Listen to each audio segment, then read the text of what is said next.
আমার সকলকে আসসালামু আলাইকুম রহমতুল্লাহ।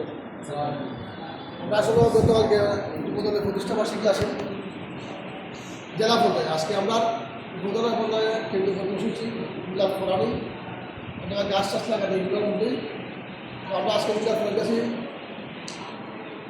1978 সালে 27শে অক্টোবর শহীদ প্রেসিডেন্ট জিয়া রহমানের আমরা যুবদল প্রতিষ্ঠা করছিলাম, সেই হিসাবে গতকালকে প্রতিষ্ঠাবার্ষিকী গেছে। আজকে আমরা শহীদ প্রেসিডেন্ট জিয়া রহমানের কিন্তু আহ্বান পাশাপাশি দেশের যে সুস্থতা এবং তার কর্মসূচির সুস্থতা সহ এই বিএনপির বিভিন্ন অঙ্গ সংগঠনে যারা মারা গেছেন এই দলের জন্য তারা লেগে তো আবার যারা অসুস্থ আছেন তারা লেগে তো আমরা যারা আছে আপনার মা বাবা যারা আছেন খবরবাসী সবাই লেগে তো থাকে এটা লেগে মূলত আমরা উদ্দেশ্য শহীদ রহমান সাহেবের উদ্দেশ্য হচ্ছে সকালে দেওয়ার উদ্দেশ্য।